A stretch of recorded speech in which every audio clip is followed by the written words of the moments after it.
Rauf, your take on that? देखिए, इसमें इनकी बिल्कुल बात इन्होंने ठीक की है, मगर रिस्पॉन्सिबल कौन है? बेसिक रिस्पॉन्सिबिलिटी किस पे आती है? जिसने पीसीबी को हमसे भी बना दिया।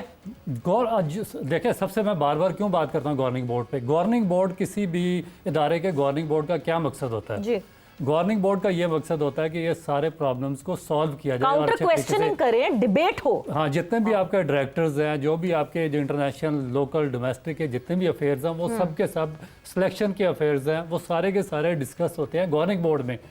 अब गवर्निंग बोर्ड है कहाँ पे? कोई क्रिकेटर ये नहीं कहता, जिस तरह हाफिज साहब बात कर रहे हैं कि मुझे लगा दें, तो आप उसको कैसे लगा सकते हैं? मैं आज कहता हूँ जी मैंने ये किया हुआ, मुझे आप लगा दें। हाँ। कैसे अब पाकिस्तान क्रिकेट बोर्ड मुझे लगा सकता है जब तक पूरी जो आपका गवर्निंग बोर्ड है जिसने सारी जिंदगी फास्ट बॉलिंग नहीं की ना, वो पाकिस्तान क्रिकेट बोर्ड में अकेडमी में बैठ के जिनकी 800 विकेटें हैं उनको बता रहा है कि लैंडिंग फुट क्या होता है।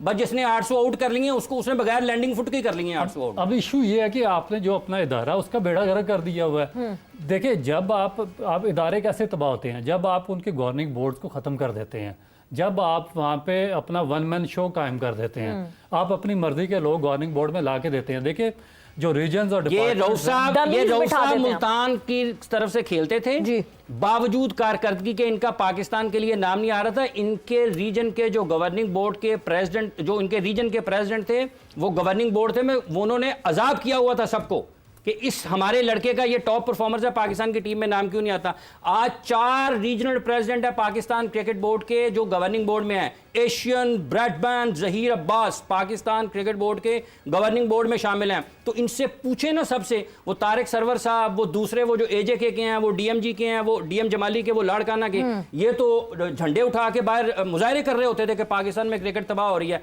आज क्या दूध और शहद की नहरें बह रही हैं। और देखिए, गवर्निंग बोर्ड बनाया कैसे हुआ है इन्होंने? गवर्निंग बोर्ड बनाया हुआ है कि जो आपके 4 रीजन्स हैं जहाँ से क्रिकेट की नर्सरी आती है, एक है आपका कराची, लाहौर है, सियालकोट है, फैसलाबाद है या मुल्तान है। कितने बंदे हैं? सिर्फ एक कराची का बंदा, बाकी किसी बंदे की कोई गवर्निंग बोर्ड में रिप्रेजेंटेशन नहीं। कराची वाला भी नहीं है। कराची वाला भी नहीं है। कराची वाले भी नहीं है कौन? डेरा मुराद जमाली, लाड़काना, आज़ाद कश्मीर, लाड़काना। यार, ये गवर्निंग बोर्ड और ज़हीर अब्बास साहब की बहुत बड़ी खिदमत है। मैं उनको एडमायर करता हूँ। पाकिस्तान के एशियन ब्रेडमैन रहे हैं, 100 सेंचुरियाँ उनकी, मगर हर चीज़ की एक लिमिट होती है, हर चीज़ की एक एज होती है। उस एज में यहाँ पे आपने गवर्निंग बोर्ड में आपने पूरे पाकिस्तान की जो 24 करोड़ अवाम है उसको देखना है। आपने जो लाखों क्रिकेटर्स हैं, 64,000 क्लब क्रिकेटर्स हैं, उनके हकूक़ की देखभाल करनी है। आपको यहाँ पे एक्टिव बंदा चाहिए 50 साल से कम उम्र का, जिसकी फिंगरप्रिंट्स पे सारा पाकिस्तान हो। आप वहाँ यहाँ पे उसको बिठाएं के बजाय कि आप एक 85 साल के बंदे को यहाँ पे गवर्निंग बोर्ड में आप डाल देते हैं, तो वो कैसे वो क्वेश्चन पूछेंगे? उनको तो इस एज में ठीक है, जो हमारे टॉप क्लास प्लेयर्स हैं जिनकी वजह से पाकिस्तान की क्रिकेट यहाँ पे पहुंची है, आप उनके वज़ाइफ मुकर्रर करें। उनको जिस तरह इंडिया में, ऑस्ट्रेलिया में, बाकी कंट्रीज़ में उनको वजीफे दिए जाते हैं, तनख्वाहें दी जाती है, उनको उनके वेलफेयर का ख्याल रखा जाता है, इस तरह यहाँ भी पाकिस्तान क्रिकेट बोर्ड रखे। मगर जो आपने एक्टिंग बंदा गवर्निंग बोर्ड में रखना, वो तो बहुत ही ज़्यादा एक्टिव होना चाहिए। उसके तो पूरे पाकिस्तान क्रिकेट के मामला फिंगरप्रिंट्स भी होने चाहिए। 4-5 रीजन के बंदे आपने वो रखे जिनको पता ही नहीं। ये तो डिबेट है। नहीं, ये तो ये तो डिबेट है। अब देखिए, मैं अभी जहां से हमारी बात शुरू हुई थी, मैं पहले उस पे आपका पॉइंट ऑफ व्यू चाहती हूँ।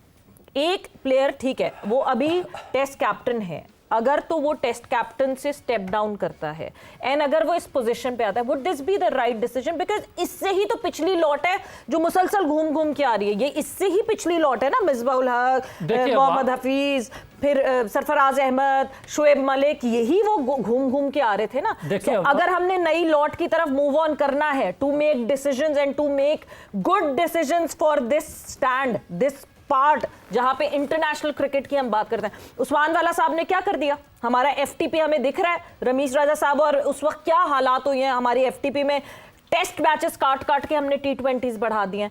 अगर ये डिसीजन इस पॉइंट पे अभी आया है, what do you say about that? देखिए, इसमें बैकग्राउंड में जाना पड़ेगा ना कि आपने किस बेस पे उसकी अपॉइंटमेंट की है। उससे पहले एक बंदा आपका 4 साल 15 रन की एवरेज पे खेलता रहा है। 15 रन की एवरेज पे 20 टेस्ट मैच आपका कैप्टन खेला 15 रन की एवरेज पे। क्या इस पे कोई काउंटर क्वेश्चन है आपका? क्या उसकी 15 रन से ज़्यादा की एवरेज थी? उसकी 15 या 16 रन की एवरेज थी और वो 20 टेस्ट मैचेस खेला है। किसी ने उसको साइडलाइन नहीं किया ना। यहाँ पे आपका जो हर साल परफॉर्म करता रहा है उमर सदीक, किसी ने उसको रिप्लेस नहीं किया। आपका वो जो मुल्तान का वो लड़का, वो हर साल परफॉर्म करता रहा, नई रिप्लेसमेंट पे आबद अली परफॉर्म करता रहा, नहीं रिप्लेस हुआ। उसके बाद ये टेस्ट कैप्टन रहा, 14 मैचेस में से 10 टेस्ट मैचेस पाकिस्तान आ रहा है। पाकिस्तान की हिस्ट्री का बदतरीन टेस्ट कैप्टन रहा ये। बिल्कुल। बांग्लादेश जैसी टीम जो कभी सोच भी नहीं सकती थी, हम खेलते होते थे कि बांग्लादेश पाकिस्तान में कभी एक टेस्ट मैच भी जीतेगा, वो इसकी कैप्टनसी में पाकिस्तान के अंदर वाइट वॉश करके आपकी अपने क्रिकेट बोर्ड ने उसको कैटेगरी ए से कैटेगरी बी में नहीं, कैटेगरी सी में नहीं, कैटेगरी डी में उसको उसकी क्या उसको कहते हैं डिमोशन की है। कल से शुरुआत हो रही है द T20 सीरीज़ और साउथ अफ्रीका के अगेंस्ट जो T20 सीरीज़ खेलनी है पाकिस्तान ने। सबसे तो पहले एक अच्छा फॉरवर्ड स्टेप ये है कि जनरली पाकिस्तान आपको नहीं दिखता अवेयरनेस कैंपेन्स में, मगर this time around pink Jersey कल पहनी जाएगी और उस पिंक जर्सी में जो है वो T20 मैच जो है वो हमें खेलते हुए दिखेंगे अपने प्लेयर्स। बट जहाँ T20 टीम की बात कर रहे हैं, ऑब्वियसली नाम चेंज, जिस तरह आपने बाबर की भी बात की कि कहाँ परफॉर्मेंस देखी जहाँ बाबर की वापसी हुई, वाई आपको अगर परफॉर्मेंस पे हटाया गया था तो there should be a reason कि आपको वापस क्यों लाया गया। बट क्या रीजनिंग माइक हेसन ने दी जब प्रेस कॉन्फ्रेंस की, क्या बात है भाई। बाबर की तो हम बिल्कुल बात करेंगे, मगर उससे पहले मैं तो वहीं अटक गई वो सोचते हुए कि उस्मान खान स्पिन बहुत अच्छा खेलते हैं, अचानक से कैसे पता चल गया माइक हेसन को। मतलब हम जो स्पिन खेलने एशिया कप जा रहे थे और जिसमें हमें पता था कि स्पिन ही स्पिन होनी है, तो अच्छे स्पिन खेलने वाले जो हैं वो प्लेयर्स हमारे पास होने चाहिए, उस वक्त क्यों ख्याल आया ये इनको अचानक से ख्वाब आया कोई? देखिए, इसको बिल्कुल भी नहीं पता है ये। मुझे नहीं लगता कि कोई ठीक कंडीशंस में है, और मेरा ख्याल है कि पाकिस्तान क्रिकेट का सबसे बड़ा सेटबैक ही यही है। क्योंकि देखिए, हमने बहुत ज़्यादा तजर्बा किया। उस्मान खान हमने T20 वर्ल्ड कप भी उसको खिलाया, उसके बाद भी 4 सीरीज खिलाई, 16 या 18 उसको हमने T20 मैचेस खिलाए, उसकी परफॉर्मेंस 0/0 रही है। प्रोसेस होता है, आप देखते हैं पुराना रिकॉर्ड, जो रिसेंट रिकॉर्ड होता है, आप परफॉर्मेंस देखते हैं, फिटनेस देखते हैं, एटीट्यूड देखते हैं, हर चीज़ देखते हैं, उसके बाद फिर नेक्स्ट सिलेक्शन होती है। आपने उसको कर दिया ड्रॉप।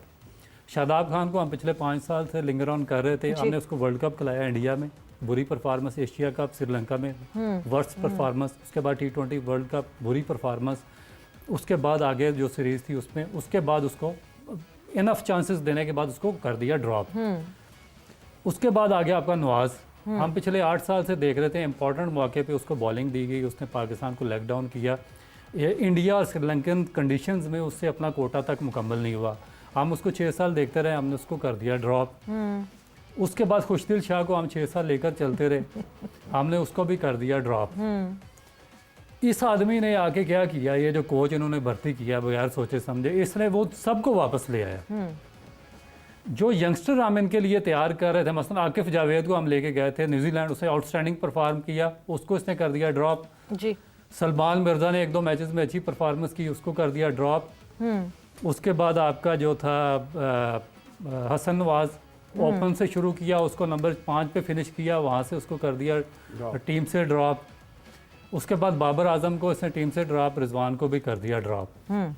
अब ये कह रहा है कि बाबर आजम को भी वापस लाएं नंबर 3 पे, वो भी स्ट्राइक रेट अच्छी कर देगा। पता नहीं इसने कहाँ पे उसकी स्ट्राइक रेट देखी है कि उसने स्ट्राइक रेट अपनी इंप्रूव किया, उसको वापस ले आया। टेस्ट मैच में सबसे ज्यादा थी ना। हसीबुल्ला खान को हम पिछले 5-6 साल से साथ रख के डेवलप कर रहे थे, 4 साल से, उसको भी इसने ड्रॉप कर दिया, उसको किसी फॉर्मेट में रखा, उसको निकाल दिया, अब उसको भी वापस लाए हैं, शायद वनडे में लाए हैं। वनडे में हसीब है। मेरी तो समझ से बाहर है कि हम आगे करेंगे क्या, क्योंकि बगैर किसी उनको वर्स्ट परफॉर्मेंस में निकाला है। हाँ। उनकी जगह पे नए यंगस्टर्स को चांसेस दिए हैं, 2-2 4 मैचेस में उन्होंने वहाँ पे किया परफॉर्म, उन यंगस्टर्स को निकाल दिया, फिर वही जो डिस्कार्डेड प्लेयर थे उनको वापस ये दोबारा टीम में लेकर आया, और फिर हमें ये नई स्टोरियां सुना रहा है कि ये आगे परफॉर्म करेंगे, हम डेवलपमेंट करेंगे।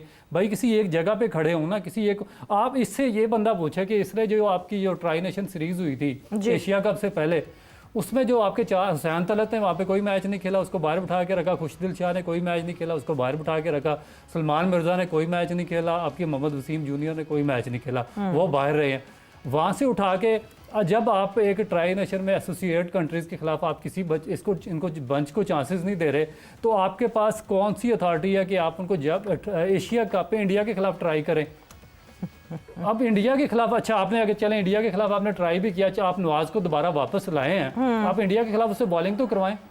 उसने उसको एज ए ऑलराउंडर खिला रहा और उसने एक ओवर इंडिया के खिलाफ जो आपका मैच जिस पे आपने 10 साल इन्वेस्ट किया, जी। वो इंडिया के खिलाफ एक ओवर एक बॉल तक नहीं कर सका उस मैच में। जी मोहम्मद हारिस को ये वापस लाए थे, हसीबुल्ला खान वगैरह रिजवान शिजवान सबको बाहर निकाल के हसीबुल्ला खान को इन्होंने वहाँ पे एक उसके हारिस को एज ए बैट्समैन खिलाया और हारिस को 9वें नंबर पे बैटिंग करवा रहा है। तो मुझे बताएं कि मुझे तो इस आदमी का मुझे कोई ज़हनी तवाज़ुन ही ठीक नहीं नजर